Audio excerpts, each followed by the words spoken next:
I'd like to welcome Minister Heather Humphreys to the Chamber today. You know, it's wonderful to hear how the officials from the Department of Employment Affairs and Social Protection and the staff, as you've mentioned, who work in each and every county, stepped up in such a heroic fashion to support people in Ireland who literally found themselves from one week to the next with no income when we entered into lockdown. And it impacted mostly on young people and people in sectors like retail, hospitality and tourism. And the numbers and statistics you've mentioned, Minister, over 13 billion to 800,000 people. I mean, the processes, the project management, the commitment of the Department of Social Protection, I mean, I don't know, to achieve, it's Herculean. I mean, we owe them a huge debt of gratitude. When you think of it, in February 2020, there were 182,000 people on the live register. That's one of the lowest numbers, huge numbers in employment in February 2020. Huge numbers of nearly full employment.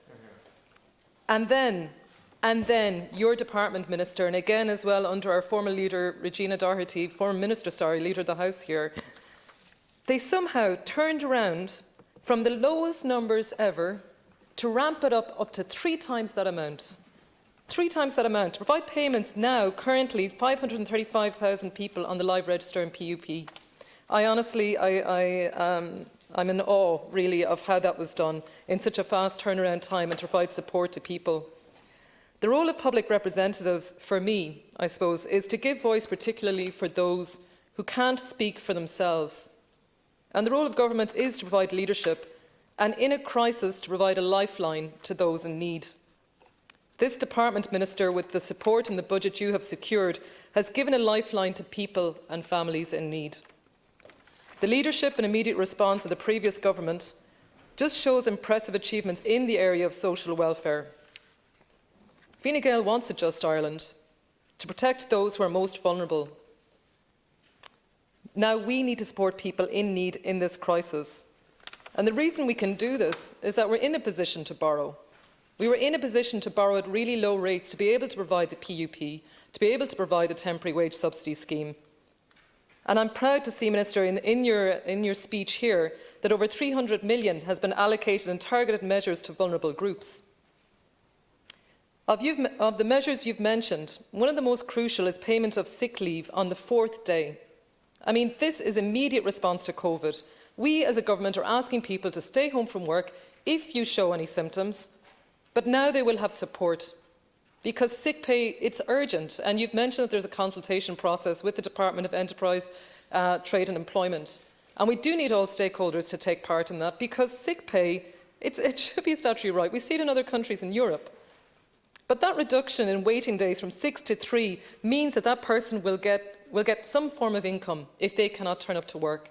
And in us asking them to stay home and to stay safe and to help protect others, we're now doing something to help and support them and their families. For the PUP scheme, I mean, being able to earn up to €960 over 8 weeks means that our artists, our creatives, our craftspeople, our musicians, our tradespeople and self-employed have an option that they can retain their PUP payment and also earn up to €960.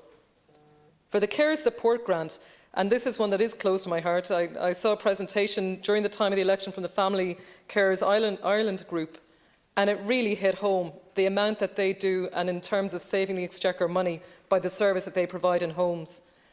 This increase is so welcome, €150 in the Care Support Grant, and it raises the payment to €1,850.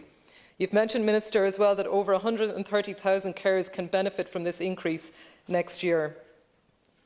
But it is something that I would be looking to see that we are increasing our support towards carers. It's something I will be looking at and working on in the years ahead. I suppose I also very much welcome the living alone allowance. Very heartened to see, I suppose, funding last week as well under the COVID stability funds from the Department of Housing and Minister O'Brien, as well as the Age and Opportunity funds that went out to active age retirement groups. There is huge loneliness and isolation for older people living at home. We're asking them to stay away, to stay at home, and yet in this time, you know, it's so tough. So I very much welcome the increase of €5, which is for people living alone. I suppose just very finally, Minister, to thank you again and your teams. I know my time is coming to an end, so thank you. Just to thank you and the Department and the officials, Minister. It just shows you it's a party that I am proud, very proud to be part of. Thank you.